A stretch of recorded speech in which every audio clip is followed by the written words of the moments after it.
اعوذ باللہ من الشیطان الرجیم بسم اللہ الرحمن الرحیم وَإِذَا رَأَيْتَ الَّذِينَ يَخُوضُونَ فِي آيَاتِنَا فَأَعْرِضْ عَنْهُمْ حَتَّى يَخُوضُوا فِي حَدِيثٍ غَيْرِهِ وَإِمَّا يُنْسِيَنَّكَ الشَّيْطَانُ فَلَا تَقْعُدْ بَعْدَ الذِّكْرِ مَعَ الْقَوْمِ الظَّالِمِينَ کا ترجمہ ہے، اور جب تو ان لوگوں کو دیکھے کہ جو ہماری آیات کے بارے میں فضول بحث کرتے ہیں تو ان سے کنارہ کر یہاں تک کہ وہ اس کے علاوہ کسی اور بات میں مشغول ہو جائیں، اور کبھی شیطان تجھے ضرور ہی بلا دے تو یاد آنے کے بعد ایسے ظالم لوگوں کے ساتھ مت بیٹھ۔ تو اس آیت کا پس منظر کیا ہے کہ آپ صلی اللہ علیہ وسلم، یہ مکہ کی آیت ہے، مکہ میں سورہ نام مکہ میں نازل ہوئی تھی، تو آپ صلی اللہ علیہ وسلم کی دعوت کو قریش کے جن لوگوں نے سختی سے انکار کیا، قبول نہیں کیا، پھر وہ کیا کرتے تھے کہ اپنی مجلسوں میں قرآن کی آیت پر بحث مباحثہ کرتے تھے اس میں، اور ان کا مقصد کیا ہوتا تھا کہ وہ کوئی ایسی بات نکالیں جس سے وہ مذاق اڑا سکے یا قرآن پر تنقید کر سکے۔ تو یخوضو ہم لفظ بلفظ دیکھتے ہیں انشاءاللہ۔ بہرحال ان حالات میں یہ آیت نازل ہوئی کہ جب لوگ جو ہیں مدینہ میں بھی ایسے لوگ تھے، منافقین بھی اسی طرح کا رویہ تھا کہ وہ ایک جگہ جمع ہو کر پھر قرآن کی آیات پر بحث مباحثے کرتے تھے، اور مقصد ان کا سیکھنا سکھانا نہیں ہوتا تھا، بلکہ قرآن کے اندر کچھ اعتراضات ڈھونڈنا ہوتا تھا۔ تو اللہ سبحانہ تعالیٰ نے رسول اللہ صلی اللہ علیہ وسلم کو اور مومنوں کو سکھایا کہ ایسے موقع پر ہم کیا کریں۔ تو وَإِذَا اور اذا جب، رأیتا رآ سے ہے، را حمزہ یا، اس کا روٹ ورڈ ہے، را کا مطلب دیکھنا، ٹھیک ہے، جب آپ دیکھیں، تا یہ تا کیا ہے، ضمیر ہے، رأیتا تو دیکھے، آپ صلی اللہ علیہ وسلم سے خطاب ہے، اگر تو دیکھے، ٹھیک ہے، الذین ان لوگوں کو، پھر یخوضون، تو یخوضون وہ مشغول ہوں، خودو کا روٹ ورڈ کیا ہو سکتا ہے، خا، واو اور داد، ٹھیک ہے، خود کا مطلب ہوتا ہے پانی میں جسے غوطہ لگاتا ہے انسان، تو یہ خود ہوتا ہے، یعنی پانی میں غوطہ لگانا۔ تو غوطہ لگاتا ہے جب انسان، تو ایک طرح سے پانی کے اندر پوری طرح سے اندر چلا جاتا ہے نا۔ تو اس سے یہ مطلب نکالا کہ کسی بحث میں اتنا الجھ جانا، بحث مباحثے میں الجھ جاتا ہے، مشغول ہو جاتا ہے، کسی بات میں انسان بہت مشغول ہوتا ہے، الجھ جاتا ہے، کوئی بحث مباحثہ شروع ہو جاتا ہے، تو ایسا ہی ہوتا ہے جیسے انسان پوری طرح سے اس میں ڈوبا ہوا ہوتا ہے، اس بحث میں، اس بات چیت میں ڈوبا ہوا ہوتا ہے۔ تو جب آپ دیکھیں ان لوگوں کو، اور ان لوگوں سے مطلب یہاں وہ منکر اور کافر لوگ تھے جو کہ اللہ کی آیات کا مذاق اڑانے کے لیے جمع ہوتے تھے، اگر آپ ان لوگوں کو دیکھیں، یخوضون وہ مشغول ہوتے ہیں، فی آیاتنا، فی میں، آیاتنا ہماری آیات میں، آیاتنا ہماری کا ترجمہ کہاں سے آیا، آیاتنا میں نا سے، ماشاء، نون الف نا ضمیر ہے، فی آیاتنا ہماری آیات میں۔ اگر آپ دیکھیں، اگر آپ ان کو دیکھیں کہ وہ مشغول ہیں ہماری آیات میں، مطلب یہ کہ یہاں پر بات کو مختصر کیا ہے کہ ہماری آیات میں مشغول ہے، مطلب کہ وہ اپنے جمع ہو کر بحث مباحثے میں لگے ہوئے ہیں، وہ ہماری آیات میں اللہ کے احکامات کے بارے میں اعتراضات کرنے میں لگے ہوئے ہیں، اس پر نکتہ چینی کر رہے ہیں، اس میں نئے نئے پہلو ڈھونڈ رہے ہیں کہ کس بات سے ہم اس کے بارے میں منفی پروپیگنڈا کریں یا ہنسی مذاق میں اس بات کو اڑا سکیں یا کوئی عیب نکالیں.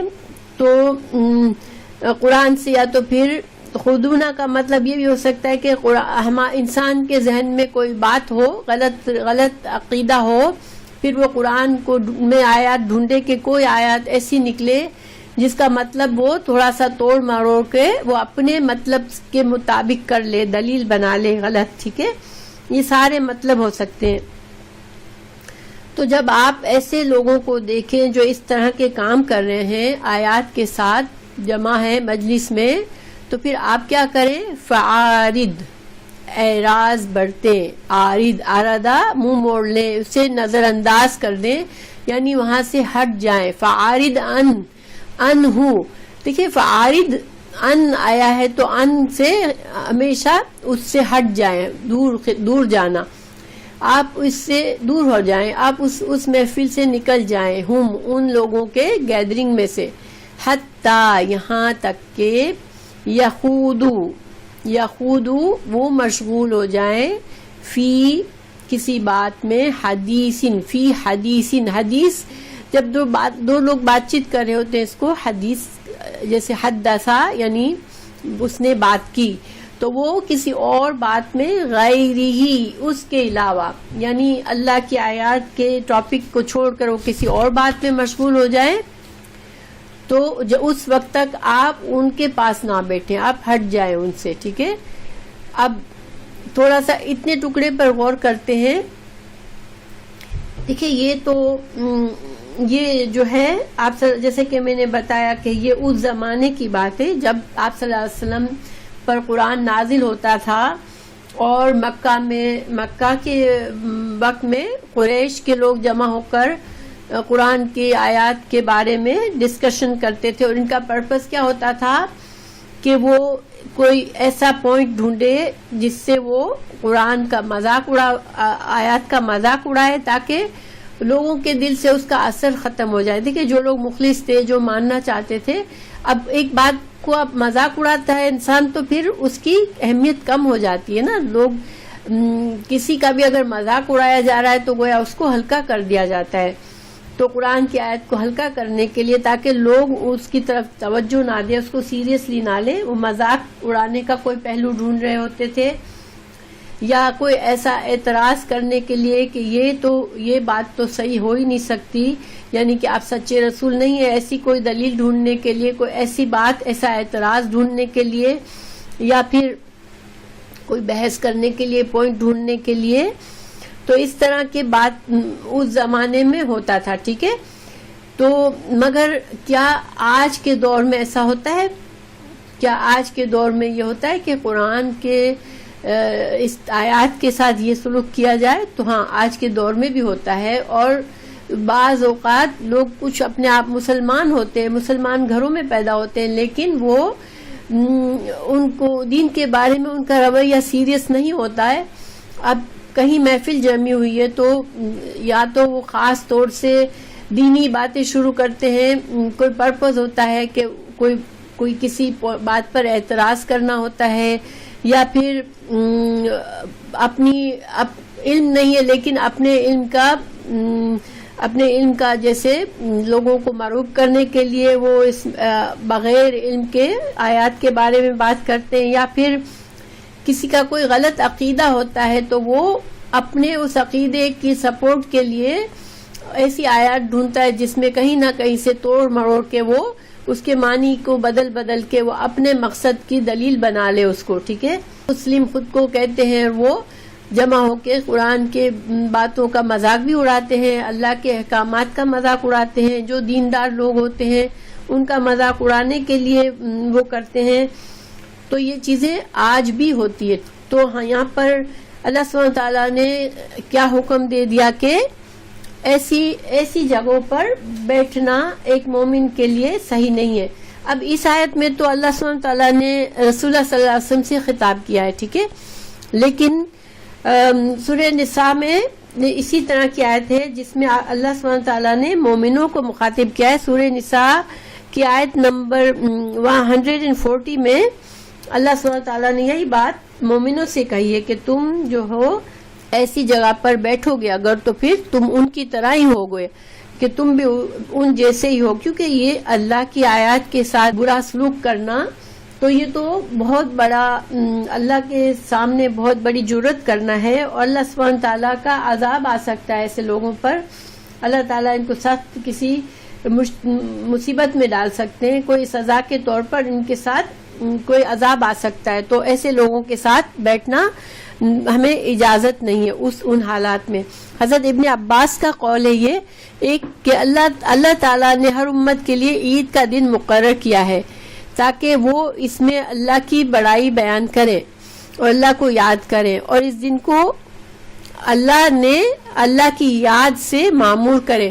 اللہ سبحانہ تعالیٰ نے ہمیں 2 عیدیں دی ہے، ٹھیک ہے، اور عیدوں کا مقصد کیا ہے کہ دیکھیں ایک عید رمضان کے بعد آتی ہے، ہم رمضان کے روزے رکھتے ہیں تو پھر شکر کے طور پر اللہ تعالیٰ نے ہمیں عید دی ہے کہ اس دن میں ہم اللہ کا مزید شکر کریں اور اللہ کی بڑائی بیان کریں. تکبیرات کرنے کا ہمیں حکم ہے عید کے دن. کیوں؟ کیونکہ اللہ کی یہ اللہ کی بڑائی تھی، اللہ کی عظمت تھی کہ اللہ نے ہمیں رمضان کا مہینہ دیا اور ہمیں توفیق دی کہ ہم اس مہینے میں عبادت کی، ہم نے اللہ کے لیے روزے رکھے اور قرآن نازل فرمایا اللہ نے. تو ہم نے عید، ہمیں اصل میں عید کا مقصد کیا ہے کہ دین پر خوشی منانا کہ اللہ نے ہمیں یہ نعمت دی، اللہ نے ہمیں عبادت کا موقع دیا، اللہ نے ہمیں روزے جیسی عبادت دی جس کا اجر و ثواب بے شمار ہے، اور پھر اللہ نے ہمیں توفیق دی کہ ہم نے روزے رکھے. لیکن اسی عید کو بعض لوگ عید کی پارٹی کر کے اس عید کی پارٹی میں دین کا یا اللہ کا کوئی نام نہیں ہوتا. اس میں اگر عید کی پارٹی میں میوزک بھی ہو رہا ہے اور ڈانس بھی ہو رہا ہے اور لوگ جو ہے مکس گیدرنگ میں مرد اور عورت ایک دوسرے سے گل مل کے ہنسی مذاق کر رہے ہیں اور چھیڑ چھاڑ ہو رہی ہے، جو کچھ بھی ہو رہا ہے. جیسے میں بالکل ایک نقشہ کھینچ رہی ہوں ماڈرن پارٹی کا، جو مسلمان بھی بہت سے ماڈرن پارٹیز کرتے ہیں نا. عید رمضان میں روزے چاہے نہ رکھے لیکن عید مناتے ہیں اور وہ پھر اپنے طریقے کی پارٹی کرتے ہیں. تو حضرت عبداللہ بن عباس نے اس زمانے میں، کین یو امیجن کہ آپ صلی اللہ علیہ وسلم کے بعد کا فوراً بعد کا زمانہ تھا، لیکن اس میں بھی حضرت عبداللہ بن عباس نے کیا فرمایا کہ بعض لوگ جو ہے وہ اپنی عید کو کھیل تماشا بنا لیتے ہیں. تو اس زمانے میں حضرت عبداللہ بن عباس نے تنقید کی ایسے لوگوں کو جو عید کا صحیح مطلب نہیں لیتے اور عید کے سیلیبریشن میں کھیل تماشوں میں لگ جاتے ہیں. تو آج کل کی اگر ہم پارٹی دیکھیں عید کی تو ہمیں سوچنا چاہیے کہ یہ جو ہے اللہ کے ایک ڈائریکٹ حکم ہے. اللہ نے ہمیں ایک دین کا شعار ہے، اللہ نے ہمیں ایک عبادت کے لیے، اللہ کی شکر کے لیے ایک دن دیا ہے مخصوص کہ ہم دین کو سیلیبریٹ کریں، ہمارے دین کو سیلیبریٹ کریں. تو پھر دین کے سیلیبریٹ میں ہم اگر دین میں وہ چیزیں جو ناپسندیدہ ہے وہ اگر ہم کر رہے ہیں تو پھر ہم کیا کر رہے ہیں؟ مذاق اڑا رہے ہیں دین کا، اللہ کی آیات کا مذاق اڑا رہے ہیں. تو ہمیں اس میں احتیاط کرنے کی ضرورت ہے کہ ہم ویسے تو ہماری کوشش ہے اللہ ہمیں بخش دے، اللہ ہمیں جنتوں میں داخل کرے، لیکن اگر ہم بغیر سوچے سمجھے کہ اب معاشرے میں ہر جگہ یہی ہو رہا ہے، ہمیں عید کی پارٹی کی دعوت آئی ہے، چاند رات کی دعوت آئی ہے، اب اس میں میوزک وغیرہ ہو رہا ہے اور ڈانسنگ ہو رہی ہے یا پھر ڈرنکنگ ہو رہی ہے یا کچھ بھی ایسے کام جس سے اللہ سبحانہ تعالیٰ خوش نہیں ہوتا، تو پھر ہمیں یہ خیال رکھنا چاہیے کہ ہم کہیں اس میں نہ پھنس جائیں. تو اللہ تعالیٰ ہمیں یہ شعور دے اور ہمیں اس طرح کی چیزوں سے بچائے. دوسری حدیث یہ ہے، جو شخص اللہ اور رسول اللہ صلی اللہ علیہ وسلم نے فرمایا کہ جو شخص اللہ اور اس کے رسول اور آخرت پر ایمان رکھتا ہے وہ اس دسترخوان پر اور یا ایسی مجلس میں نہ بیٹھے جہاں شراب پی جا رہی ہو، خواہ وہ آدمی خود نہ پیے. تو ہمیں باقاعدہ حدیث میں منع کیا گیا ہے کہ جس پارٹی میں شراب سرو کی جا رہی ہے یا جس دسترخوان پر شراب ہے اس دسترخوان پہ بیٹھنا یا اس مجلس میں جانا جس میں لوگوں، چاہے ہم نہیں پی رہے لیکن اور لوگ شراب پی رہے ہیں، تو یہ کیا ہے کہ اللہ کے ڈائریکٹ حکم کی نافرمانی اگر لوگ کر رہے ہیں جہاں پر، وہاں ہم کو بیٹھنا نہیں ہے. کیوں؟ کیونکہ سورہ نساء کی آیت 140 میں اللہ نے فرمایا کہ پھر تم بھی انہی کی طرح ہو. اگر تم ایسی محفلوں میں جا کے بیٹھتے ہو تو تم بھی انہی کی طرح ہو. تو اللہ سبحانہ وتعالیٰ ہمیں یہ شعور دے کہ دیکھیں ہم انجانے میں ایسی چیزیں کرتے ہیں، کیونکہ اللہ سبحانہ تعالیٰ نے آگے جو ٹکڑا کہا ہے آیت کا وہ وہی بتاتا ہے. اللہ تعالیٰ فرما رہے ہیں وَإِمَّا، اور اگر يُنْسِيَنَّكَ، اگر بھلا دے تم کو. اس کا روٹ ورڈ کیا ہے؟ نون سین یا نسیہ. ٹھیک ہے، نسیہ کہتے ہیں بھول جانا. انسان، دیکھیں انسان کا جو بناوٹ ہے لفظ انسان، کچھ لوگوں کا خیال ہے کہ یہ بھی نون سین یا سے ہے، اور اسی وجہ سے انسان کو انسان اس لیے کہا گیا کہ وہ بھول جاتا ہے. ٹھیک ہے، وہ اس کو ایک بات سمجھ آ جاتی ہے، پھر بھول سے وہ مسٹیک کرتا ہے. تو یون سے نون پر شد ہے. اس سے کیا مطلب ہے؟ نون پر شد کیا چیز ظاہر کرتا ہے؟ مضارع، فعل مضارع ہے اور نون پر شد ہے آخر میں، تاکید ہے، یعنی ضرور بضرور شیطان بھلاتا ہے ہم کو. کا یہاں پر واحد ضمیر ہے. ٹھیک ہے، کا تجھ کو، پرشور شیطان تم کو بھلائے گا. ٹھیک ہے، یہ مطلب ہے اگر شیطان تم کو بھلائے گا. اب یہاں پر واحد کی ضمیر ہے، یعنی رسول اللہ صلی اللہ علیہ وسلم سے ہی خطاب ہے ابھی بھی. ٹھیک ہے، الشیطان، اور شیطان اگر تجھ کو بلا دے، فلا تو نہ تقعد، نہ تم بیٹھو، بعد الذکرا، اگر تم کو پھر یاد آ جائے. یہ اس طرح کی مجلسوں میں میرا کوئی کام نہیں ہے، تو پھر تم کیا کرو؟ پھر مت بیٹھو، فوراً اٹھ جاؤ، مع ساتھ القوم الظالمین، اس ظالم قوم کے ساتھ. پھر اب مت بیٹھو تم. اور ظالم اللہ نے ان کو کہا. اور ظلم جو ہے یہ کفر اور شرک کو بھی ظلم کہا گیا ہے، کیونکہ اللہ کا حق ہے کہ اس کے ساتھ کفر نہ کیا جائے. اس کا اللہ کا حق ہے کہ اس کے احکامات کو کی پابندی کی جائے. اگر نہیں کوئی کر رہا تو ظلم کر رہا ہے. تو اب اللہ سبحانہ وتعالیٰ یہاں فرما رہے ہیں چونکہ اللہ تعالیٰ کو پتا ہے کہ انسان بھولنے والا ہے اور شیطان اس کے آگے دشمن پیچھے پڑا ہوا ہے اس کے، وہ ضرور اس کو بلائے گا اور وہ ضرور ایسے حالات پیدا کر دے گا کہ تم وہاں پھنس گئے. جیسے اب ہم عام مثال میں سمجھ سکتے ہیں کہ ہمیں کہیں سے دعوت آئی، ہمیں نہیں پتا تھا کہ وہ کس طرح کی مجلس ہوگی، عید سیلیبریشن ہے یا کسی کی شادی ہے، ہمیں نہیں پتا. ہم گئے، پتا چلا وہاں پہ شراب بھی پی جا رہی ہے، کچھ لوگ شراب بھی پی رہے ہیں، کچھ لوگ ڈانس بھی کر رہے ہیں، میوزک بج رہی ہے، اور لوگوں نے، عورتوں نے بالکل مطلب اللہ نے جو حکم دیا ہے، ظاہر ہے کہ اب بناؤ سنگار کے ساتھ جاتے ہیں لوگ پارٹی میں. اب ایسے ایسے کپڑے پہنے ہیں جو کہ نازیبا ہے اسلام کے لحاظ سے. تو یہ ساری کی ساری باتیں کیا ہیں؟ یہ اللہ کی آیات کا مذاق ہے، اللہ کے دین کا مذاق ہے، اللہ کے احکامات کا مذاق ہے. تو پھر اب ہم وہاں چلے گئے، پھر ہمیں دیکھ کر احساس ہوا کہ یہ تو ہمارے لیے صحیح نہیں ہے. اب ہم کیا کریں؟ اب ہم مزید نہ بیٹھے، ہم اٹھ جائیں وہاں سے اور چلے جائیں. دیکھیں یہ چیز جو ہے نا، بعض اوقات ہمیں لحاظ آتا ہے کہ نہیں ہم نہیں کر سکتے، ہم ایسے اٹھ کر جائیں گے تو برا لگے گا. لیکن اللہ تعالیٰ ہمیں ہمارے ایمان کو مضبوط کرے کہ ہم یہ سمجھیں کہ اللہ کو ناراض کرنا زیادہ خطرناک ہے، زیادہ ہمارے لیے بہت بڑا، بہت برا ہے ہمارے لیے، بجائے لوگوں کو ناراض کرنا. تو ہمیں اس وقت وہاں نہیں بیٹھنا چاہیے. اب ایک سوال یہاں اٹھتا یہ ہے کہ آپ صلی اللہ علیہ وسلم سے کہا گیا اگر شیطان آپ کو بھلا دے، تو سوال یہ ہے کہ آپ صلی اللہ علیہ وسلم تو اللہ کے نبی تھے، کیا آپ بھول سکتے تھے؟ یعنی کہ یہ پاسبل تھا کہ شیطان آپ کو بھی بھلا دے؟ تو اس کے بارے میں کچھ حدیثیں آپ کو بتاتی ہوں. صحیح بخاری اور مسلم میں حدیث ہے، نبی صلی اللہ علیہ وسلم جب نماز میں بھول گئے. ٹھیک ہے، آپ صلی اللہ علیہ وسلم نماز پڑھ رہے تھے، آپ نے نماز کی آیات دو رکوع کے بعد آپ نے سلام پھیر دیے، جبکہ چار رکعت پڑھنی تھی. تو آپ بھول گئے اور آپ نے فرمایا تھا کہ میں بھی تمہاری طرح انسان ہوں. لوگوں کو حیرت ہوئی کہ آپ صلی اللہ علیہ وسلم نے مسٹیک کی نماز میں، تو آپ نے فرمایا میں بھی تمہاری طرح انسان ہوں، جیسے تم بھولتے ہو ایسے میں بھی بھول جاتا ہوں، لہٰذا جب میں بھول جاؤں تو مجھے یاد دلایا کرو. یہ بخاری کی حدیث ہے، ٹھیک ہے. اور دوسری حدیث ہے بخاری میں یہ ہے، نبی کریم صلی اللہ علیہ وسلم نے فرمایا کہ اس آدمی نے مجھے فلاں فلاں آیتیں یاد کرا دی. یعنی آپ نے کہا کہ میں تلاوت میں وہ آیت بھول گیا تو اس آدمی نے مجھے یاد دلا دیا، جبکہ میں تو ان کو بھول گیا تھا.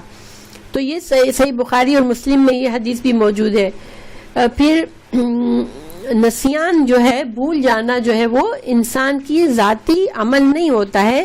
انسان کے اندر یہ اللہ سبحانہ تعالیٰ نے یہ چیز رکھی ہے کہ انسان میں بھولنے کی ایبلٹی ہوتی ہے کہ وہ بھول جاتا ہے. یہ اس کے اندر ایک کمی ہے، ایک نقص ہے. نبی کریم صلی اللہ علیہ وسلم سے نسیان ثابت ہے. آپ صلی اللہ علیہ وسلم بھی ایک انسان تھے، ایک انسان ہونے کے ناطے آپ جو تھے وہ کبھی بھولے بھی ہیں. مگر سمجھنے کی بات یہ کہ جب آپ نبوت، آپ شریعت لے کے آئے تھے تو آپ کے بھولنے کو اللہ نے فوراً کریکٹ کر دیا. یہ نہیں کہ آپ نے کوئی چیز اللہ کا حکم ہمیں بتانا بھول گئے، نہیں. اللہ سبحانہ تعالیٰ نے آپ سے کبھی اس طرح کے انسانی کمی کوتاہی ہوئی تو آپ کی اصلاح فوراً کر دی گئی. جیسے کہ ہم نے قرآن میں ہم دیکھتے ہیں کہ آپ صلی اللہ علیہ وسلم کو 2-3 مقامات پر آپ کی اصلاح فرمائی گئی کہ ایک جگہ آپ سے کہا گیا کہ آپ اپنی بیویوں کو خوش کرنے کے لیے اللہ کی حلال چیز کو حرام نہ کریں. دوسری جگہ آپ کو کہا گیا کہ آپ نے اس اندھے آدمی کے لیے کیوں آپ نے آپ کے چہرے پر آپ کے تیور خراب کیا آپ نے، جبکہ آپ کو اس کے ساتھ اچھا سلوک کرنا تھا، آپ دوسروں کو خوش کرنا چاہ رہے تھے. گویا کہ آپ صلی اللہ علیہ وسلم سے کبھی کوئی ایسی بات ہوئی معمولی سی بھی جو کہ اللہ سبحانہ تعالیٰ کو اس چیز کو قائم نہیں رکھنا تھا تو اس کی فوراً اصلاح کر دی گئی. ہاں عبس وتولی. اور پھر دوسری بات یہ کہ شیطان کے بارے میں آپ صلی اللہ علیہ وسلم سے پوچھا گیا، آپ صلی اللہ علیہ وسلم نے فرمایا ہر انسان کے ساتھ ایک شیطان اور ایک فرشتہ ہے. شیطان برائی پر اور فرشتہ نیکی پر آمادہ کرتا ہے. صحابہ کرام نے فرمایا نبی صلی اللہ علیہ وسلم سے کہ آپ کی ذات کے بارے میں پوچھا کہ کیا آپ کے لیے بھی کوئی شیطان ہے؟ تو آپ نے فرمایا کہ اللہ نے میرے شیطان کو میرا مطیع بنا دیا ہے، یعنی اس نے اسلام قبول کر لیا ہے. تو آپ صلی اللہ علیہ وسلم کے بھی قرین، اس شیطان کو قرین کہتے ہیں جو کہ ہر وقت ہمارے ساتھ لگا ہوتا ہے اور ہماری باتوں کو سنتا ہے اور ہمیں پھر اس سے وسوسے دلاتا ہے. اسی لیے دیکھیں کہ جب ہم کوئی بات کر رہے ہوں تو ہمیں احتیاط کرنی چاہیے، کیونکہ بعض اوقات خود ہماری باتوں سے شیطان کو محسوس ہوتا ہے کہ اس آدمی کے اندر فلاں آدمی کے بارے میں برا خیال ہے یا فلاں غصہ ہے اس کے دل میں فلاں کے لیے، تو پھر شیطان ہمیں اس سے لے کر اور مزید اکساتا ہے. ٹھیک ہے، تو اسی لیے برے ارادے کو، بری بات کو اگر خیال آئے بھی برا خیال، تو ہمیں اسلام میں کہا گیا ہے کہ برے خیال کو جب تک ہم زبان پر نہیں لاتے اس پر ہماری پکڑ نہیں ہے. جب ہم زبان پر لاتے ہیں تو پھر وہ بات شیطان بھی سنتا ہے اور اس سے وہ ہمیں ورغلاتا ہے، زیادہ ورغلاتا ہے.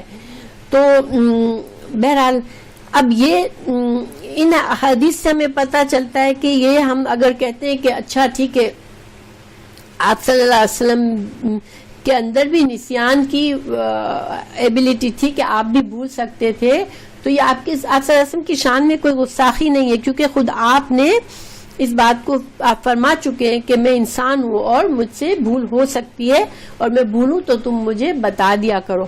تو یہ تو سائڈ کی بات تھی، چونکہ اس میں اس آیت میں آپ صلی اللہ علیہ وسلم سے ڈائریکٹ خطاب ہے اور واحد کا صیغہ ہے کہ آپ نہ بیٹھے، جب آپ ایسی محفل میں ہو تو آپ نہ بیٹھے، آپ کو شیطان بھلائے تو آپ جب یاد آئے تو وہاں سے ہٹ جائیں. تو گویا حالانکہ حکم تو عام ہے، یعنی کہ علماء نے کہا کہ یہ حکم آپ صلی اللہ علیہ وسلم کو دیا گیا تھا، آپ کے لیے بھی تھا اور آپ کی امت کے لیے بھی ہے.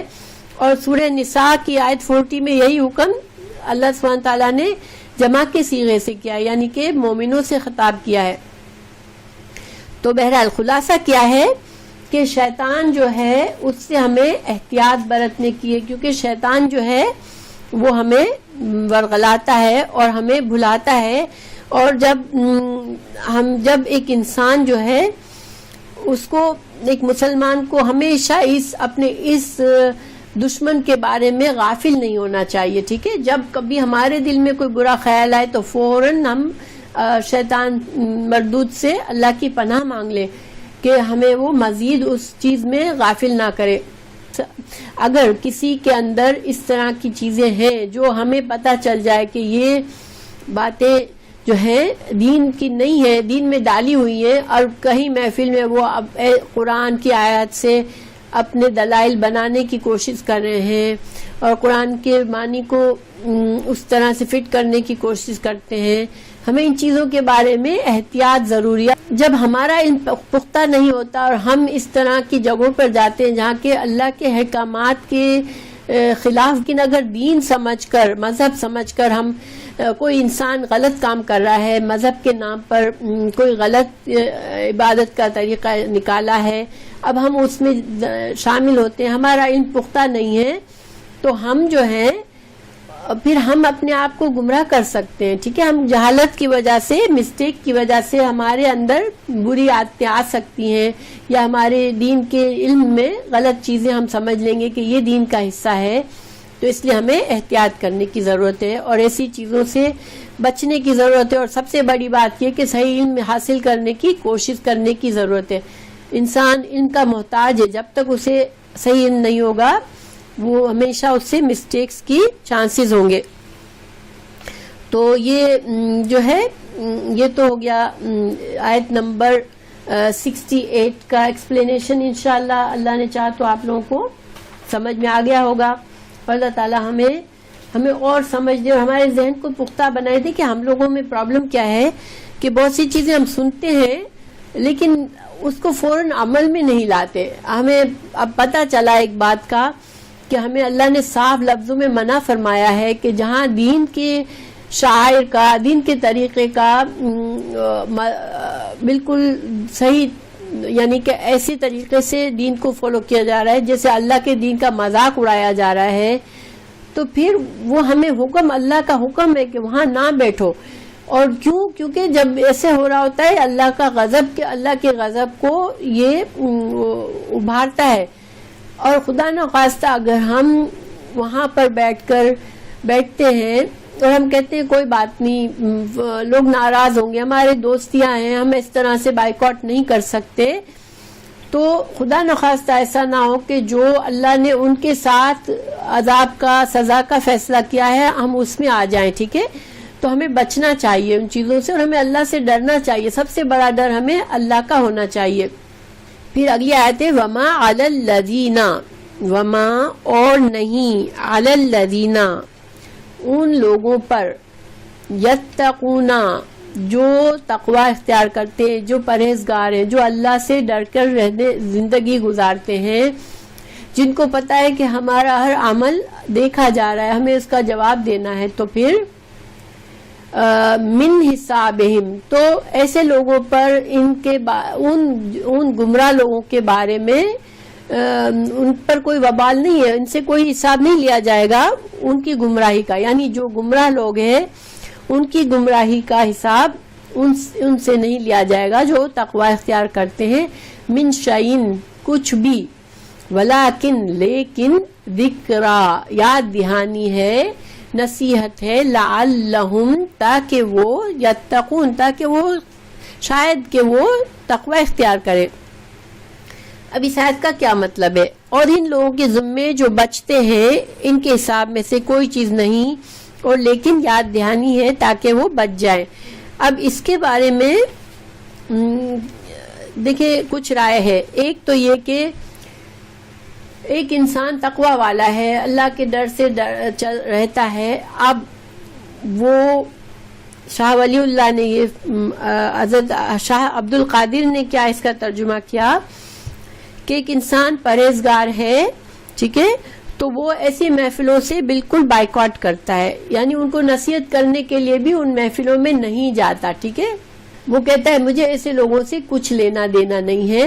اور کیونکہ دیکھیں ہمارے دین میں ہم سے کیا کہا گیا ہے کہ کہ تم کوئی گناہ کا کام کرتے کسی کو دیکھو تو اس کو نصیحت کرو، ٹھیک ہے، اس گناہ کو روکنے کی کوشش کرو، چاہے ہاتھ سے، چاہے زبان سے، چاہے دل میں برا سمجھو. اور یہ سب سے کمزور ایمان کی دلالت ہے کہ آپ برائی سامنے، آپ کے سامنے کھلی برائی ہو رہی ہے اور آپ بس دل میں صرف برا محسوس تو کر رہے ہیں لیکن آپ کوئی ایکشن نہیں لے رہے، تو وہ ایمان کی کمزوری ہے.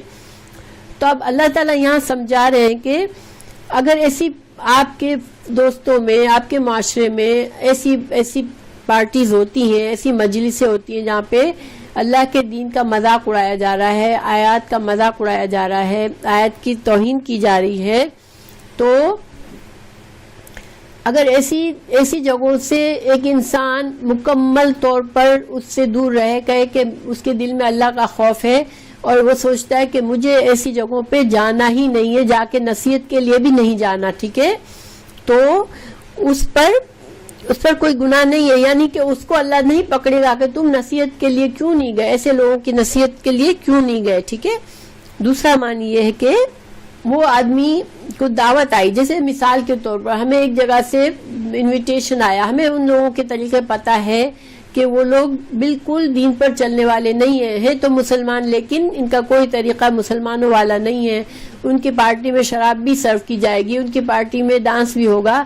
اب ہم ان کو انکار کریں صاف کہ دیکھو بھائی آپ کی پارٹی میں یہ چیزیں ہوتی ہیں اس لیے ہم نہیں آنا چاہ رہے، تو یہ بھی ایک اچھا طریقہ ہے، کیونکہ اگر ایسا کرنے سے ہم اللہ کے سامنے گنہگار نہیں ہوتے کہ ہم نے، اور سامنے والا کم از کم سوچے گا کہ اچھا میں کچھ کام ایسا کر رہا ہوں جس کے بارے میں اللہ کو ناراض ہوتا ہے اور میں پھر بھی کر رہا ہوں، تو آج نہیں تو کل یہ بھی نصیحت کے طور پر ہو جائے کہ آپ اس سے بالکل اعراض بر رہے ہیں، ایسی پارٹی سے آپ بالکل انکار کر رہے ہیں.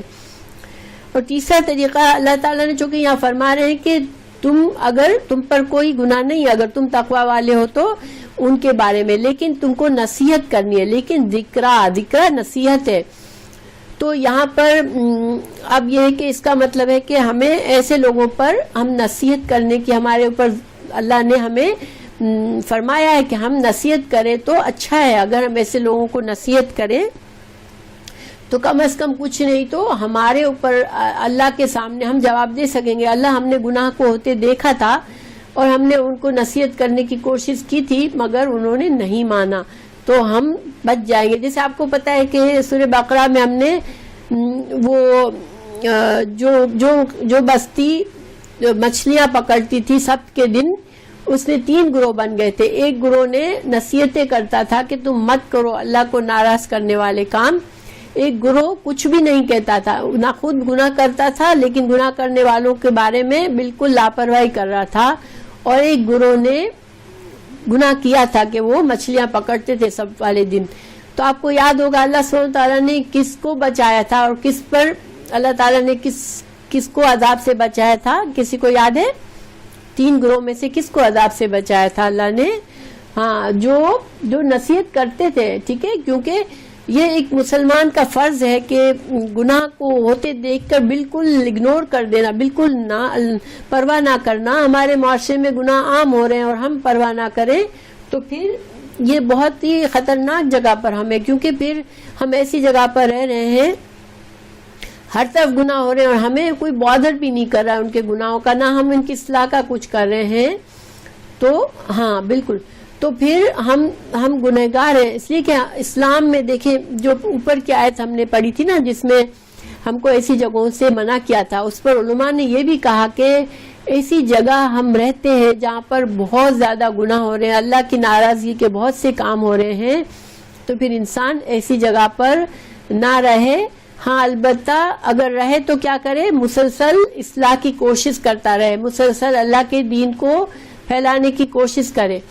تو اللہ سبحانہ تعالیٰ فرمائے رہے ہیں یہاں پر کہ جو لوگ اپنے آپ کو بچاتے ہیں ان گناہوں سے تو ان پر ان کے گناہوں کا وبال نہیں ہے جو ایسے گناہ کرتے ہیں. اگر ہمارے آس پاس ایسے لوگ ہیں لیکن ہم کو نصیحت کریں تو ہم ان کو نصیحت کریں تو بہتر ہے. تو یہاں 3 رویے ہیں، ایک تو ان سے بالکل اعراض برتنا، ان کے کسی چیز میں شامل نہ ہونا، ٹھیک ہے، اور ایک یہ ہے کہ ان کو صاف اپنی زبان سے انکار کرنا کہ تم جو کر رہے ہو وہ غلط کر رہے ہو، اس لیے ہم تمہارے ساتھ نہیں جائیں گے. اور تیسرا رویہ یہ ہے کہ ان کو حکمت کے ساتھ ان کو نصیحت کرتے رہیں وقتاً فوقتاً. آپ ان کے گناہوں میں نہ پڑیں. جس وقت ان کے گناہ بہت ایک سائٹ پر ہوں، بہت ہائٹ پہ ہوں، تو اس وقت نہ جائیں، مگر جب موقع ملے ان کو اچھی طرح سے نصیحت کریں. ٹھیک ہے، تو انشاءاللہ مسلمان جو ہیں وہ خود، چونکہ اسلام، دیکھیں ہم مسلمان کا ہم تو اتنا سیریسلی سوچتے نہیں ہیں، لیکن ہم اللہ کی چنی ہوئی قوم ہے ایکچولی، اور ہمارا فرض ہے ہر مسلمان کا کہ کسی نہ کسی اپنی حد تک اپنے لیول پر ہم دین کا کام کرتے رہیں. ٹھیک ہے، تو انشاءاللہ اللہ سبحانہ وتعالی ہمیں یہ کانشیس دے کہ ہم اس دین، اور ہمیں ہمت اور توفیق دے کہ ہم اس دین کے بارے میں، ہم دیکھیں آخرت میں یہی چیزیں کام آنی ہے. ہم زندگی ہماری جو بھی ہے تھوڑی سی وہ گزر جانی ہے، ہمیں آخرت کا سوچنا ہے. تو یہ نہیں عن المنکر ہمارا فریضہ ہے کہ گناہوں سے، بری چیزوں سے لوگوں کو روکنا اور اچھی چیزوں کی تبلیغ کرنا، اچھی چیزوں کے لیے انسان کو ابھارنا. اچھا، پھر اگلی آیت ہے وَذَرْ، اور چھوڑ دو، الَّذِينَ، ان لوگوں کو، اتخذوا، جنہوں نے بنا لیا، دینہم، اپنے دین کو، لعباً، کھیل، لعب کہتے ہیں کھیل. اور کھیل کیا ہوتا ہے؟ دیکھیں کوئی بھی کھیل آپ دیکھیں، اس میں انسان بڑا مشغول ہوتا ہے نا، اتنا مشغول ہوتا ہے، ایکسائٹمنٹ ہوتا ہے، انجوائے کر رہا ہوتا ہے، لیکن کیا ہوتا ہے وہ ہر کھیل وقتی ہوتا ہے. ٹھیک ہے، تو دین کو کھیل بنا لیا، دین کو بے مقصد بنا لیا. دیکھیں ہم اگر بہت اچھی گیم دیکھ کر اٹھتے ہیں، ہم نے 2-3 گھنٹے بیٹھ کے گیم دیکھی، پھر ختم ہوئی، ہم اٹھ گئے.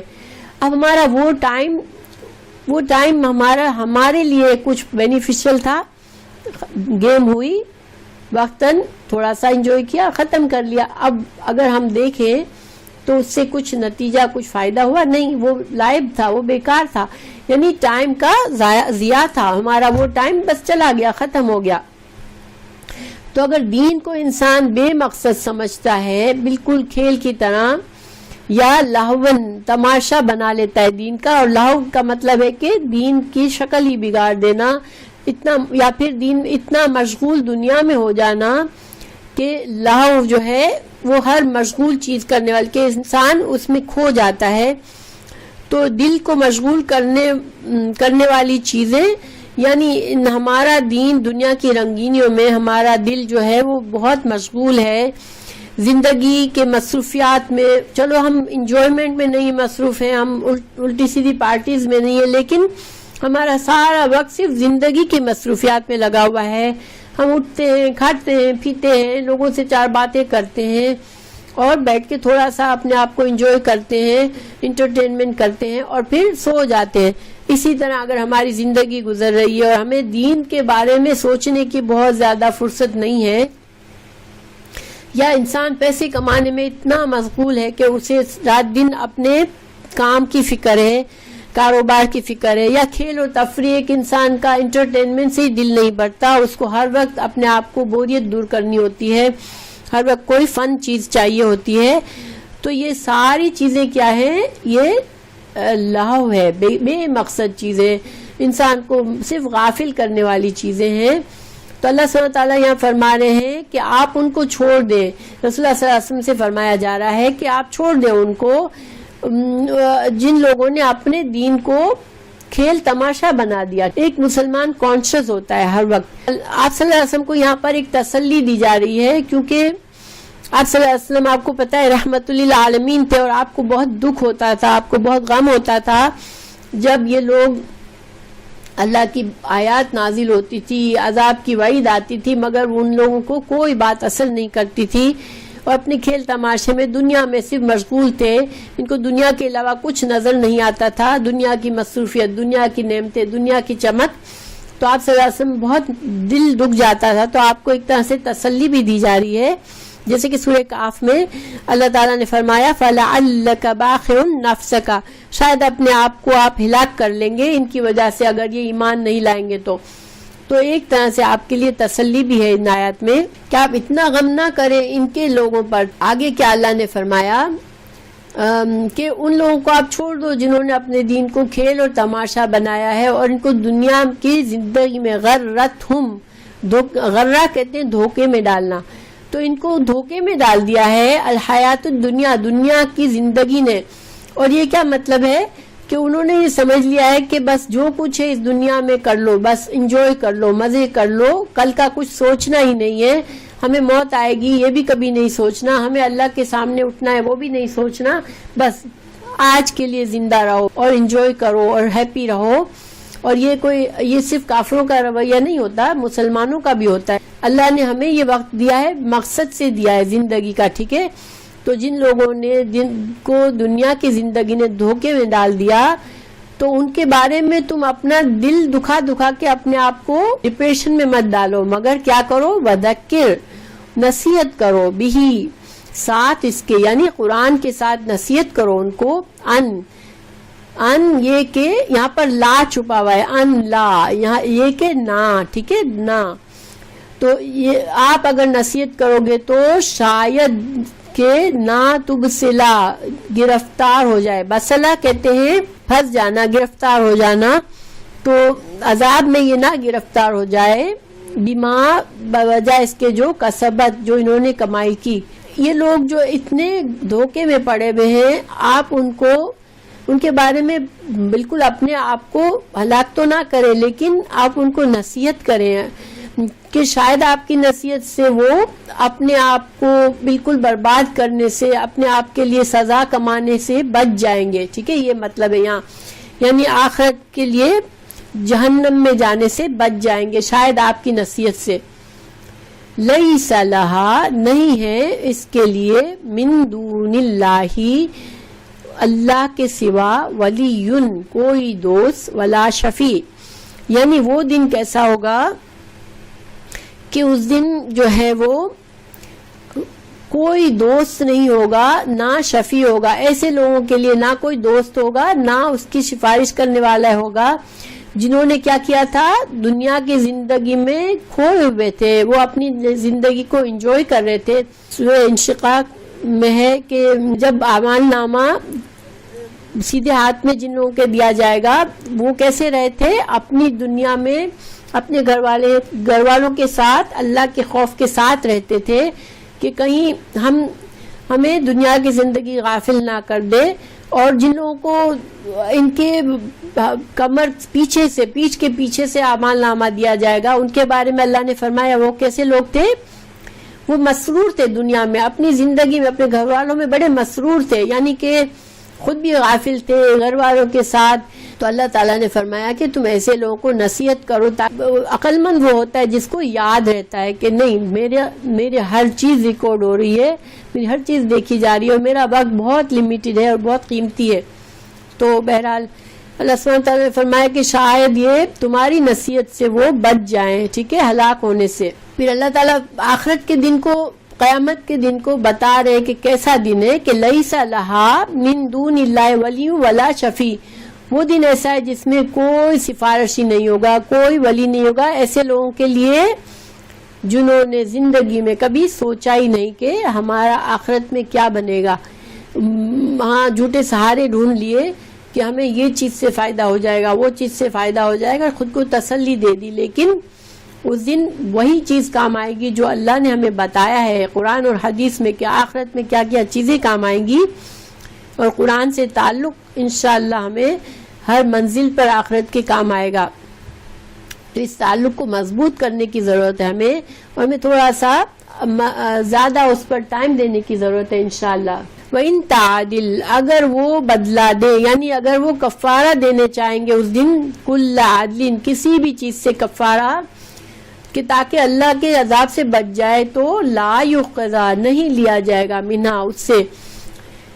یہ جو آیتیں کئی طرح سے قرآن میں بتائی گئی ہے کہ اس دن انسان چاہے گا، سورہ فجر میں ہے کہ انسان چاہے گا میری بیوی کو لے لے، میرے بچوں کو لے لے، میرے بیٹوں کو لے لے، میں فدیے کے طور پر اپنے بھائی کو دے دوں، اپنی ماں باپ کو دے دوں، اپنے اولاد کو، بیوی کو دے دوں کہ کاش مجھے عذاب سے بچا دیا جائے. لیکن دیکھیں آج وہی رشتے ہیں جو ہمیں مشغول کرتے ہیں، اور قیامت کے دن انسان انہی رشتوں سے بھاگے گا کہ یہ رشتے، اور سوچے گا کہ کاش میں ان میں سے کسی کو دے کر اپنی جان بچا لوں. اور انسان گناہگار اپنے باپ کو، بھائی کو دیکھے گا اور بھاگے گا کہ کہیں مجھ سے کوئی نیکی نہ مانگ لے وہ، کہ اس کی میں مدد کر لوں اپنی نیکی دے کر. انسان نفسا نفسی کا عالم ہوگا. اور آج ہم انہی رشتوں کے لیے سب کچھ قربان کرتے ہیں. تو اللہ سبحانہ تعالی ہمیں بیلنس، اعتدال دے ہماری زندگی میں، کہ ہم اپنے آخرت کو ضائع نہ کر دیں. ٹھیک ہے، آمین. اولئکا، یہی لوگ ہیں، الذین، وہ لوگ، ابسلوا، ہلاک کر دیے گئے، بما کسبوا، جو اپنے اعمال کی وجہ. کسب کہتے ہیں کمائی کرنا. دیکھیں انسان جب جاب پر جاتا ہے، سارا دن کام کرتا ہے، اس کو اینڈ میں کیا ملتا ہے؟ اس کی تنخواہ ملتی ہے. تو گناہ، سارا جو بھی ہم گناہ کر رہے ہیں اللہ تعالیٰ محفوظ رکھے. اگر وہ گناہوں کی توبہ استغفار نہیں ہوئی اللہ سے، تو یہ ساری کمائی ہے کہ وہ جن لوگوں نے گناہ کمائے وہ اپنے گناہ لے کر جائیں گے، ان کی کمائی ان کو دی جائے گی، اور ان کی کمائی کیا ہوگی؟ جہنم ہوگی. لہم، ان کے لیے، شرابن، پینا ہے، من حمیم، ان کی سب سے پہلے ضیافت کس چیز سے کی جائے گی؟ کھولتے ہوئے پانی سے ضیافت کی جائے گی. دیکھیں جب مہمان آتے ہیں آپ ان کو پانی پیش کرتے ہیں تو ان کو سب سے پہلے کیا دیا جائے گا؟ کھولتا ہوا پانی دیا جائے گا. پہلے ضیافت کھولتے پانی سے کی جائے گی، پھر اس کے بعد عذاب علیم میں ڈالا جائے گا، جو کہ دردناک عذاب ہوگا. اور علیم ہوتا ہے جو بار بار ہوتا ہے، یعنی اس کی سختی عذاب کی ایسی ہوگی کہ ابھی تو ایک جھٹکا ختم نہیں ہوا عذاب کا اور دوسرا شروع ہو جائے گا، یعنی کوئی بریک نہیں ہوگا بیچ میں. اور اس کا بھی دوسری جگہ قرآن میں بتایا گیا ہے کہ جہنمی کہیں گے کہ ہمیں ایک دن کی مہلت مل جائے، ایک دن ہمیں عذاب سے فری مل جائے. تو کہا جائے گا نہیں، تمہاری دعا آج قبول نہیں ہوگی. تو یہ علیم، عذاب علیم، دردناک، شدید اور مسلسل عذاب ہوگا. کوئی بیچ میں بریک نہیں ملے گا، کوئی ویکینڈ نہیں آئے گا کہ آج چلو ہم عذاب سے بچے ہوئے ہیں. نہیں، بالکل مسلسل عذاب ہوگا. بما، بوجہ اس کے کہ کانو، وہ تھے، یکفرون، وہ کفر کرتے تھے. آگے آیتیں، قل، کہہ دیجئے، اندعو، کیا میں پکاروں، من دون اللہ، اللہ کے سوا، ما، جو نہیں، لا، نہیں، ینفعنا، جو مجھے کوئی فائدہ نہیں دیتے، ولا یضرنا، نہ مجھے کوئی نقصان دے سکتے ہیں، ونرد، اور ہم پھر جائیں، اعلی، اوپر، اعقابنا، اپنی ایڑیوں کے اوپر، بعدا، اس کے بعد، اذ، جب، ہدانا، ہدایت دی ہم کو، اللہ نے، کالذی، اس شخص کی طرح، استہوتہ، راستہ بھلا دیا اس کو، ہوا سے ہے، ہوا جو خواہشات کو بھی ہوا کہتے ہیں، جو استہوت ہو، تو جس کو خواہشات میں ڈال کے بھلا دیا، جس کو بھلا دیا ترجمہ کیا ہے، لیکن اس کا مطلب بھلا دیا نہیں ہوتا ہے. لیکن شیطان کیا کرتا ہے؟ شیطان ہم کو مصروف کر دیتا ہے ہمارے نفس کو پسند آنے والی چیزوں میں، اور ہمارا نفس ہمیشہ ان چیزوں کی طرف جھکتا ہے جو ہمیں حقیقت سے دور کر دیتی ہے. ہوا جو ہے اوپر سے نیچے کی طرف جانا، تو انسان کی خواہشات انسان کو جھکاتی ہے نا، ہم اپنی خواہش کی طرف مائل ہو جاتے ہیں. مائل ہونا مطلب جھک جاتے ہیں. اس شخص کی طرح جس کو شیطان نے بھلا دیا، مشغول کر دیا، فی الارض، زمین میں، الحیران، حیران، سرگردہ. جب انسان دنیا میں اس حد تک غافل ہو جاتا ہے، دنیا کے چیزوں میں اتنا بزی ہو جاتا ہے، تو اس کی مثال کیا ہو جاتی ہے؟ جیسے وہ حیران، پریشان، سرگردہ ہے. تو لہو، اس کے لیے، اصحاب، ساتھی ہیں، یدعونہ، اس کو پکارتے ہیں، الی، طرف، الہدا، ہدایت کی طرف، ائتنا، آ جاؤ ہمارے پاس. یہاں پر اللہ سبحانہ تعالیٰ کیا فرما رہے ہیں کہ آپ کہہ دیں کہ کیا ہم اللہ کے سوا اس کو پکاریں جو نہ ہمیں نفع دے اور نہ ہمیں نقصان دے، اور ہم اپنی ایڑیوں پر پھیر دیے جائیں اس کے بعد کہ اللہ نے ہمیں ہدایت دی ہے. اس شخص کی طرح جیسے شیطان نے زمین میں بہکا دیا ہو، اس حال میں کہ حیران ہے. اسی کے کچھ ساتھی ہیں جو اسے سیدھے راستے کی طرف پکارتے ہیں کہ ہمارے پاس آ جاؤ. اس آیت کے اگر ہم شان نزول دیکھیں تو کفار جو تھے وہ آپ صلی اللہ علیہ وسلم کو کہتے تھے کہ آپ ہمارے بتوں کو کی تھوڑا سا دیکھ لیں ان کی طرف تو ہم آپ کے اللہ کو مان لیں گے، ٹھیک ہے. وہ گمراہی کی طرف پکارتے تھے. یعنی کہ آپ صلی اللہ علیہ وسلم، یہ بھی ہے نا سورہ کافرون میں، قل یا ایھا الکافرون لا اعبد ما تعبدون، میں ان کی عبادت نہیں کرتا جن کی تم عبادت کرتے ہو، تو آپ ان سے کہہ دے.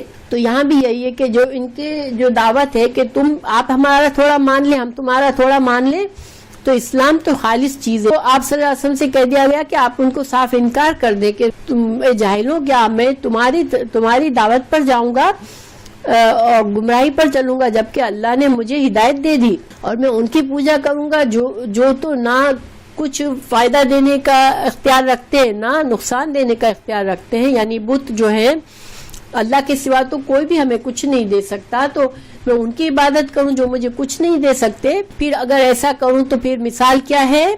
اس شخص کی مثال ہے جو جنگل میں یا صحرا میں کہیں راستہ بھول گیا، شیطان نے اسے راستہ بلا دیا.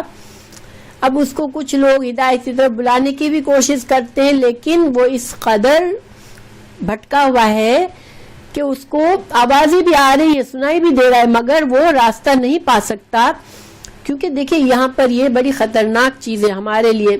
شیطان کیا کرتا ہے؟ جب ہم شیطان کے پسندیدہ کاموں میں مشغول ہو جاتے ہیں، جب ہم ہمارے پاس مثال کے طور پر دو چوائسیں ہیں، اچھا کام کریں یا اسی وقت برا کرنے، پھر شیطان ہم پر حاوی ہونے لگتا ہے. ٹھیک ہے، جب شیطان کے لیے دروازہ بند، ایک مومن جب اللہ سے اپنا پروٹیکشن مانگ لیتا ہے صبح شام، شیطان اس کے گھر میں نہیں آ سکتا. ہم شریعت کے مطابق دروازہ بسم اللہ کر کے بند کیا، ہم نے اس آیت الکرسی سے رات کو سوئے، آیت الکرسی پڑھ کے صبح کی، ہم نے ساری چیزیں کی، تو شیطان سے ہم پروٹیکٹڈ ہیں. لیکن جب ہم ان چیزوں کو چھوڑ دیتے ہیں، جب ہم دنیا میں مشغول ہو جاتے ہیں، جب ہم ایسے کاموں میں شامل ہو جاتے ہیں جس میں اللہ راضی نہیں ہے، تو پھر شیطان کے لیے اب رکاوٹ نہیں رہتی، وہ ہم پر حاوی ہونے لگتا ہے. ٹھیک ہے، گناہ جو ہے وہ شیطان کے لیے دروازہ کھولتے ہیں، اللہ سے غفلت کا کام شیطان کے لیے دروازہ کھولتے ہیں. ٹھیک ہے،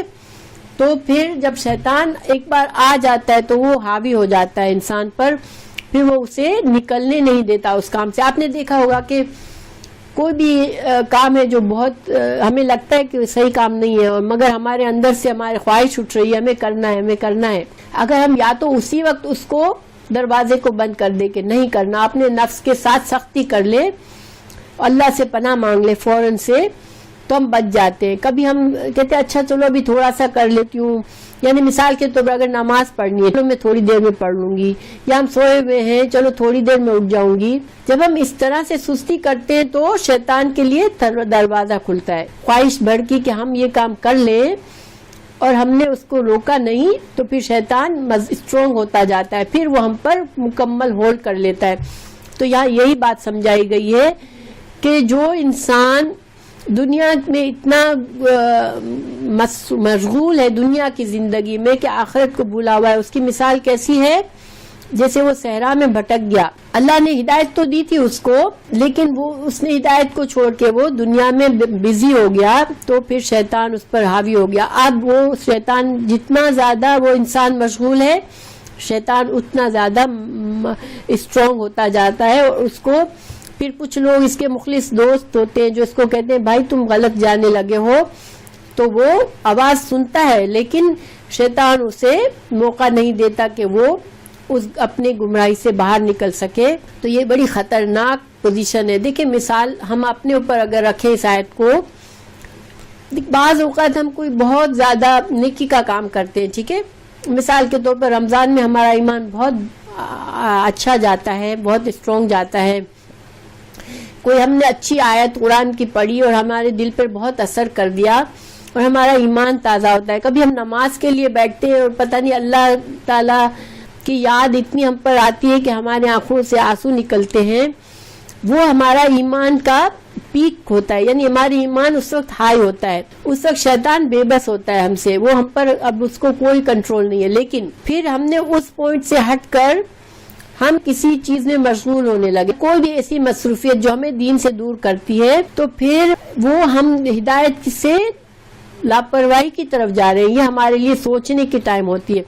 اگر ہمیں بہت اچھی نمازیں پڑھ رہے تھے، بہت ہم قرآن سے جڑے ہوئے تھے، پھر ہم آہستہ آہستہ دور ہو رہے ہیں، تو ایک مسلمان کو چونک جانا چاہیے کہ نہیں، میں خطرے کی طرف جا رہا ہوں. ٹھیک ہے، بھاگ کے فوراً سے ہمیں اللہ کی ہدایت کو پکڑنا چاہیے، ورنہ جتنا دور ہم بھاگیں گے، جتنا دور ہم جائیں گے، شیطان اتنا اسٹرانگ ہوتا جائے گا. ان چیزوں سے ہمیں محتاط رہنا ہے. ٹھیک ہے، شیطان، ایک مسلمان کبھی بھی شیطان سے لاپرواہی نہیں کرتا ہے، اس کو چوکنا رہتا ہے.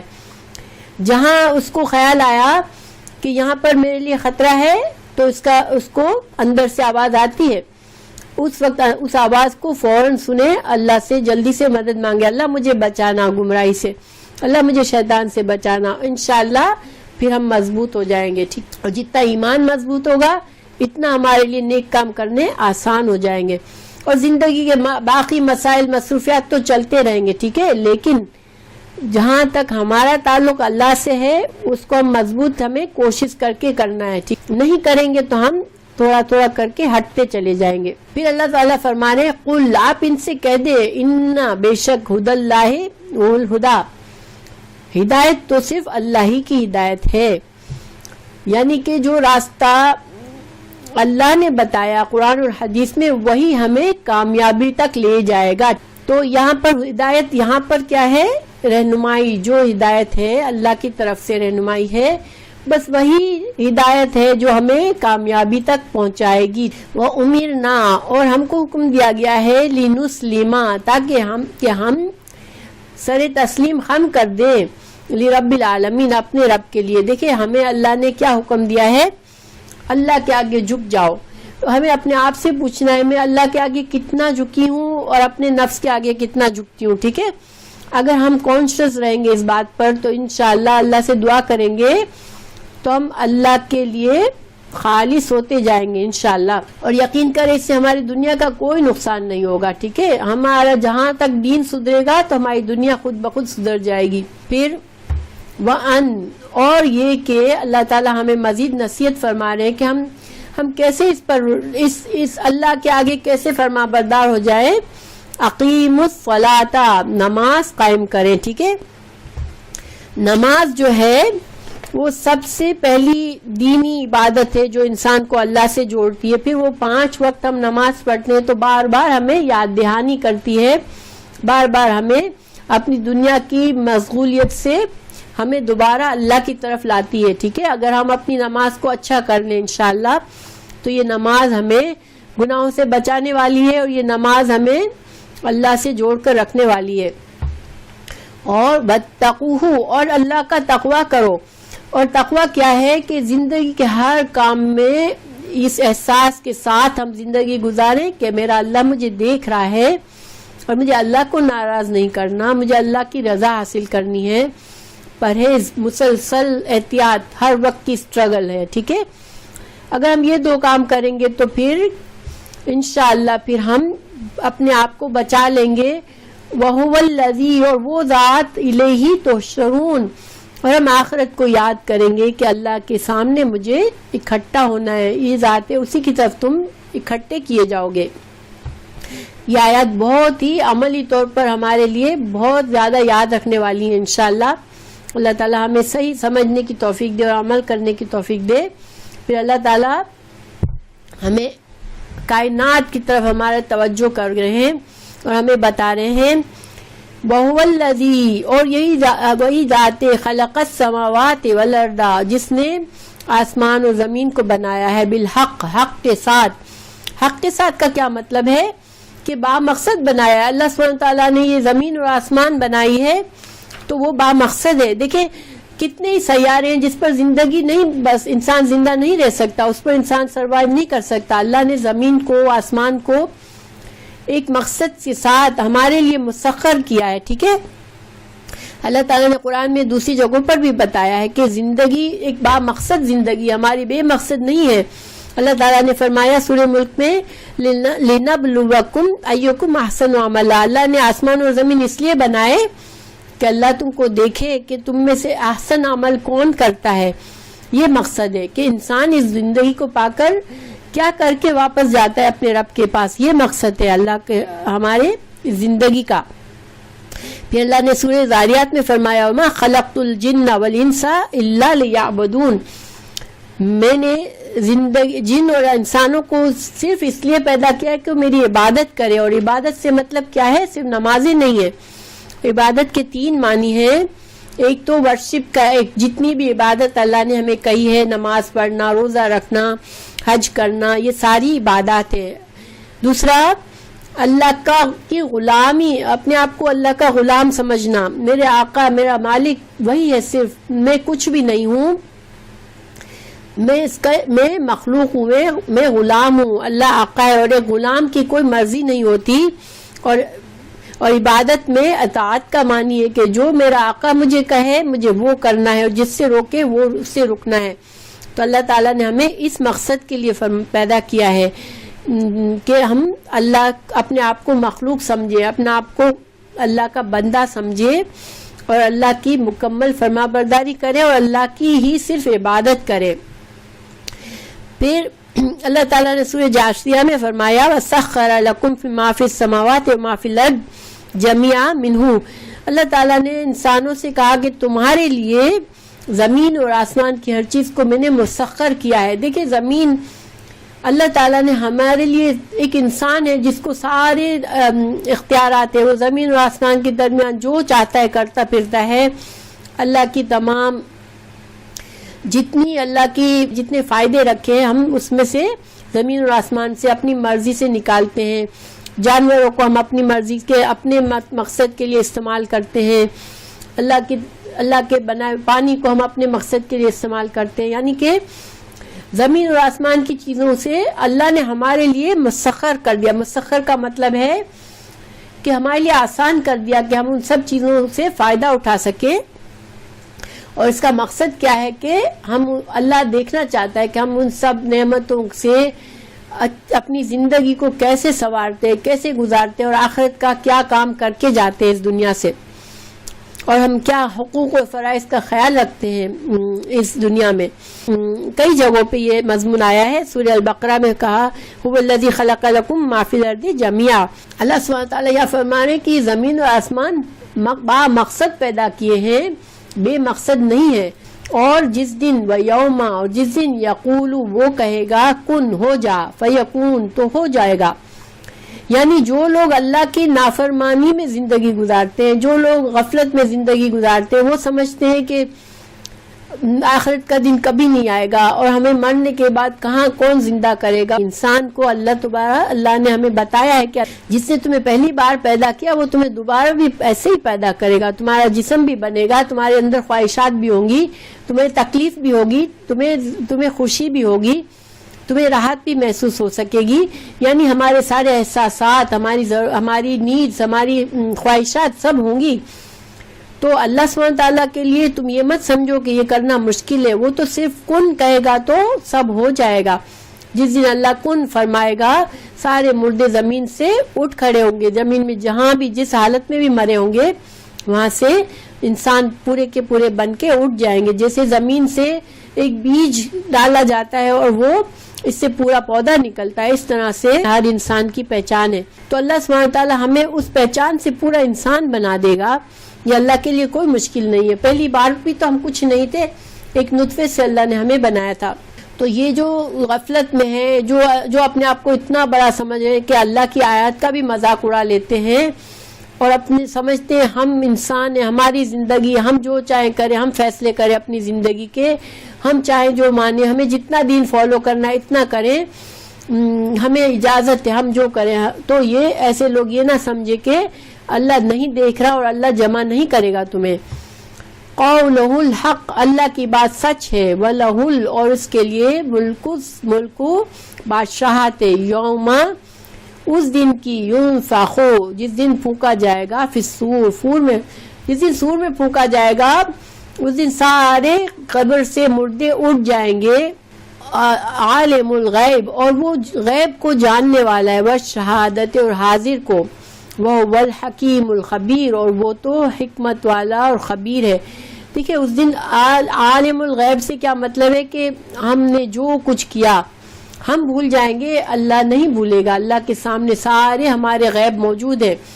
ہم نے فلاں بات غلط کی اور بھول گئے، پتہ بھی نہیں ہمیں، اور ہمارے اعمال نامے میں ہمیں نظر آئے گی وہ. تو اللہ سبحانہ تعالیٰ تو ہر چیز پر قادر ہے، عالم الغیب ہے، اور اس کے فیصلے حکمت کے ہیں. اگر وہ آج انسانوں کو اتنے بڑے بڑے جرائم کرنے کی اجازت دے رہا ہے، فوراً تم کو سزا نہیں دے رہا، تو یہ ایک حکمت ہے اس کی. اللہ نے تمہیں وقت دیا ہے تمہارے لیے کہ جب تک اللہ نے تمہیں مہلت دی ہے وہ اس کی حکمت ہے اس میں. تو یہ مت سمجھو کہ وہ خبیر نہیں ہے، اس کو سب کچھ معلوم ہے، وہ کچھ بھولنے والا نہیں ہے. تو تم اپنا ایکٹ آج ٹھیک کر لو. تو انشاءاللہ یہ آیات تو مشرکین کے اس کے لیے تھی، مگر قرآن کی آیات ہمیشہ کے لیے ہے، ہر طرح کے انسانوں کے لیے اس میں نصیحت ہے. اللہ سبحانہ تعالیٰ ہمیں نصیحت لینے کی توفیق دے. اللہ تعالیٰ ہمیں اتنا مضبوط ایمان کر دی کہ ہم عمل کریں. دیکھیں ہم عمل نہیں کرتے، ہم سنتے ہیں، خوش ہوتے ہیں، ذرا سا دل ہوتا ہے کہ ہاں واقعی اللہ کی عظمت آتی ہے دل میں، پھر عمل کرنے پر آتے ہیں تو ہم وہی کرتے ہیں جو ہمارا نفس ہمیں کرنے کو کہتا ہے، اور ہم شیطان کے حوالے خود کو کر دیتے ہیں. تو اللہ سبحانہ تعالیٰ ہمیں شیطان کے شر سے بھی بچائے، ہمیں نفس کے شر سے بچائے، اور ہمارے ایمان کو اللہ سبحانہ تعالیٰ تازہ رکھے، اور ہمیں اللہ تعالیٰ ایسا بنا دے جیسے اللہ ہم سے راضی ہو جائے. آمین.